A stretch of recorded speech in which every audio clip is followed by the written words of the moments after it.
നല്ല മാതാവേ മരിയേ, നിർമ്മല യൗസേപ്പിതാവേ, നിങ്ങളുടെ പാദപങ്കജത്തിൽ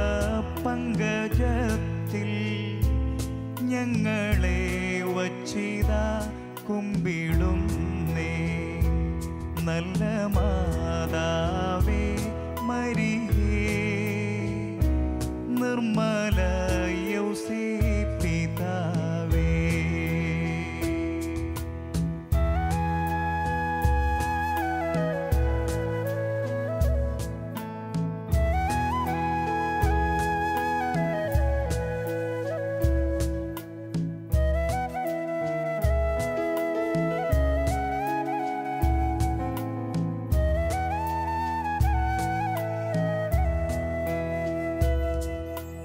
ആത്മശരീരേന്ദ്രിയങ്ങളായ ദിസ്മരണാദിവശങ്ങളെയും ആയവറ്റിൻ പല കർമ്മങ്ങളും പോയതുമുള്ളതും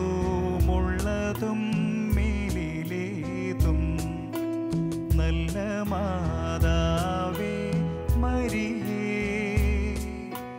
നിർമ്മല യൗസേപ്പിതാവേ.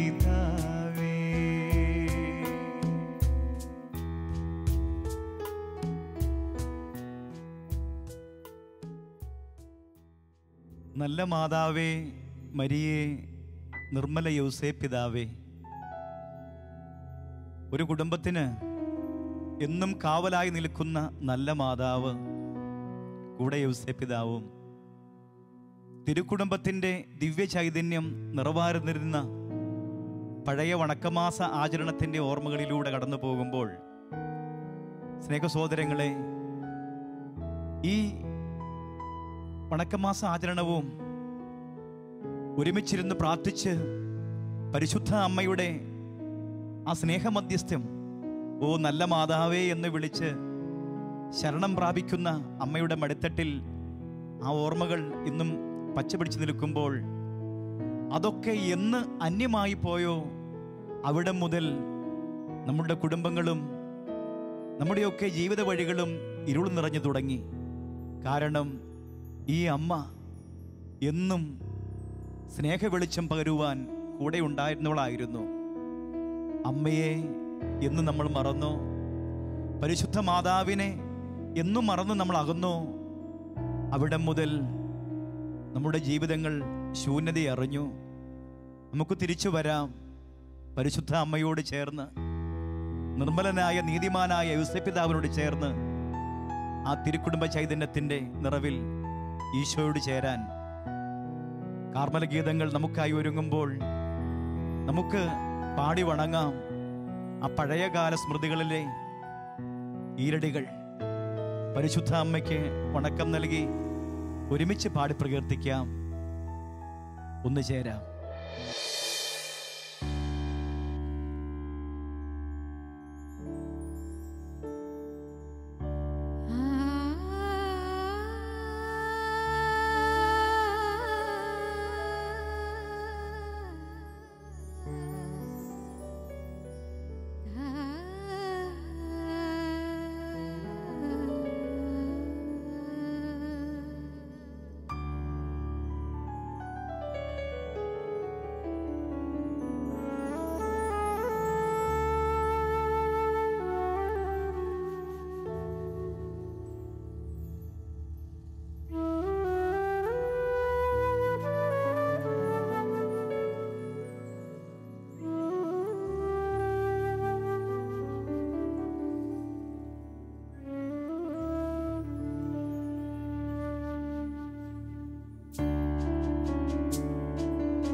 ടീന, നിത്യദുഃഖത്തിൻ്റെ കാൽവരി കുരിശിന് ചുവട്ടിൽ ശോസന്നാപ്പൂക്കൾ വിരിക്കുന്ന പരിശുദ്ധ അമ്മയെക്കുറിച്ച് ഇവിടെ പാടി മനോഹരമായി ആ പഴയ ഗാനത്തിൻ്റെ ഓർമ്മകൾ ഞങ്ങൾക്ക് അനുഭവമാകുന്നു. ടീനയ്ക്ക് എന്താണ് നിത്യജീവിതത്തിൽ പരിശുദ്ധ അമ്മ അനുഭവമായ ഏതെങ്കിലുമൊക്കെ ഒരു അനുഭവം ഉണ്ടാവുമല്ലോ? ഒരുപാട് പേർക്ക് പരിശുദ്ധ അമ്മയോടുള്ള പ്രാർത്ഥനയും അമ്മയോട് ചേർന്നുള്ള ജീവിതമൊക്കെ ഒരുപാട് ചെറുതും വലുതുമായ ഒത്തിരി അനുഭവങ്ങൾ ഉണ്ടാകാം. അതിൽ ഒരു അനുഭവം ഒന്ന് പങ്കുവെക്കുകയാണെങ്കിൽ പ്രേക്ഷകർക്ക് ഒത്തിരി ഒരു സ്നേഹബലമായിരിക്കും. ഞാനൊരു അധ്യാപികയാണ്. 2014 ജോലിക്ക് ജോയിൻ ചെയ്യുന്നത്. അപ്പോൾ ആ സമയത്ത് ഇതൊരു സ്പെഷ്യൽ പോസ്റ്റാണ്, മ്യൂസിക്കിൻ്റെ പോസ്റ്റാണ്. അപ്പോൾ ആ സമയത്ത് സ്കൂളുകളിൽ മ്യൂസിക്കിൻ്റെ അങ്ങനത്തെ സ്പെഷ്യൽ പോസ്റ്റുകളൊന്നും അനുവദിക്കുന്നില്ല. അപ്പോൾ ഏതായാലും ഞാൻ ജോയിൻ ചെയ്തു. അത് കഴിഞ്ഞിട്ട് എല്ലാവരും പറയുന്നു അത് അപ്രൂവൽ ആവില്ല, നീ വർക്ക് ചെയ്തത് വെറുതെ ആവും. 1-2 വർഷം വർക്ക് ചെയ്തു. പക്ഷേ എന്നാലും ഒരു നിയോഗം വെച്ചിട്ട്, ഈ ഒരു നിയോഗം വെച്ചിട്ട് ഞാൻ ജപമാല ചൊല്ലിയിട്ടുണ്ട് ഒത്തിരി. അതിൻ്റെ ഫലമായിട്ട് എനിക്കത് അപ്രൂവലായി കിട്ടി. 2 വർഷം ജോലി ചെയ്തതിൻ്റെ പൈസ എല്ലാം കിട്ടി, ഇപ്പോഴും ശമ്പളം കിട്ടുന്നു. ഈ ഒരു സംഭവം എനിക്ക് പറയാനുള്ളത്. നിത്യജീവിതത്തിൽ നമ്മുടെ ചെറുതോ വലുതോ ആയ കാര്യങ്ങളായിക്കൊള്ളട്ടെ, നമുക്ക് ആവശ്യമായ നമ്മുടെ ജീവിതത്തിൻ്റെ ഉള്ളറകളിലെ ഏത് കാര്യങ്ങൾക്കും പരിശുദ്ധ അമ്മ നിത്യമാധ്യസ്ഥ്യമാണ്. എല്ലാം തരാൻ കഴിവുള്ള ദൈവത്തിൻ്റെ അരികിൽ അസാധ്യമായി ദൈവത്തിന് ഒന്നുമില്ല എന്നുള്ള ആ അവസ്ഥയിൽ ഏതു കാര്യവും നമുക്ക് സുഗമമായി പരിശുദ്ധ അമ്മ വഴി അർത്ഥിക്കാം ഈ പ്രാർത്ഥനകൾ. പക്ഷേ മറ്റൊരു കാര്യം, ഈ ലോക നേട്ടങ്ങൾക്ക് വേണ്ടിയുള്ള മാത്രമുള്ള കാര്യമല്ല, മറിച്ച് നിത്യജീവനും ആത്മരക്ഷയും ലക്ഷ്യമാക്കുന്ന ഒരു വലിയ തുറവി കൂടി പരിശുദ്ധ അമ്മയുടെ അരികിൽ നമ്മൾ അർപ്പിക്കേണ്ടതുണ്ട് എന്നുള്ളൊരു തിരിച്ചറിവിലേക്ക് നമ്മളെ തന്നെ സമർപ്പിച്ച് നമുക്ക് അടുത്ത ഗാനത്തിലേക്ക് പ്രവേശിക്കാം.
ദൈവകൃപ നിറഞ്ഞവൾ. പരിശുദ്ധ അമ്മയെ വിശേഷിപ്പിക്കുമ്പോൾ വിശുദ്ധ ലൂയി ഡി മോൺഫോർട്ട് പറയുന്ന കാര്യം വളരെ ശ്രദ്ധേയമാണ്. പരിശുദ്ധ ത്രിത്വം മാനവകുലത്തിന് നൽകേണ്ട മുഴുവൻ കൃപകളും ഭണ്ഡാകാരമായി പരിശുദ്ധ മറിയത്തിൽ നിക്ഷേപിച്ചിരിക്കുന്നു. തനിക്കിഷ്ടമുള്ളതുപോലെ ഇഷ്ടമുള്ളിടത്തേക്ക് ആ കൃപകൾ ഒഴുക്കുവാൻ പരിശുദ്ധ മറിയത്തിന് ദൈവം അനുവാദം നൽകിയിരിക്കുന്നു.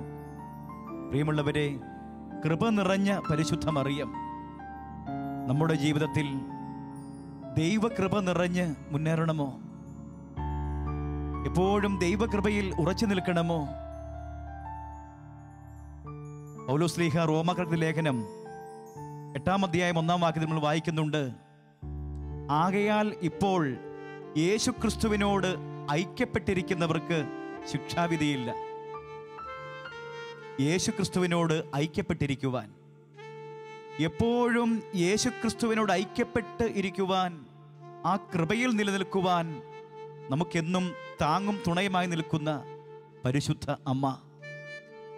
അമ്മയെ നമുക്ക് സ്നേഹിക്കാം, അമ്മയെ വണങ്ങാം, അമ്മയോടൊത്ത് യേശുവിൽ ചേർന്ന് നിൽക്കാം, എന്നും കൃപയിൽ മുന്നേറാം. കൃപ നിറഞ്ഞ ഈ നല്ല അമ്മ നമ്മളെ കൃപയോട് ചേർത്ത് നിർത്തും. യഥാർത്ഥ വിശ്വാസ വഴിത്താരയിൽ, യഥാർത്ഥ ജീവനിൽ, യഥാർത്ഥ വഴിയിൽ, യഥാർത്ഥ സത്യത്തിൽ ചരിക്കുവാൻ അമ്മ നമ്മളെ സഹായിക്കും. രക്ഷകനായ യേശുവിലേക്ക് നമുക്ക് പ്രാർത്ഥിക്കാം. ഓ കൃപ നിറഞ്ഞ പരിശുദ്ധ അമ്മേ, ഞങ്ങളുടെ മാതാവേ, എന്നും കൃപയിൽ വളരുവാൻ, കൃപയിൽ നിലനിൽക്കുവാൻ, അതുവഴി ദൈവഹിതത്തിന് കാതോർക്കുവാൻ, ദൈവീക ജ്ഞാനമുള്ളവരായി വളരുവാൻ അമ്മ ഞങ്ങളെ സഹായിക്കണമേ. കൃപ നിറഞ്ഞ അമ്മയോട് ചേർന്ന് കൃപയിൽ മുന്നേറുവാൻ അമ്മ ഞങ്ങൾക്കിടയാക്കണേ. നല്ല ഈശോയെ, അങ്ങയെ ഞങ്ങളിതാ ഏറ്റവും സ്നേഹപൂർവ്വം അങ്ങയുടെ തിരുഹൃദയത്തിലേക്ക് ഞങ്ങളെ അടിയറ വയ്ക്കുന്നു, സമർപ്പിക്കുന്നു.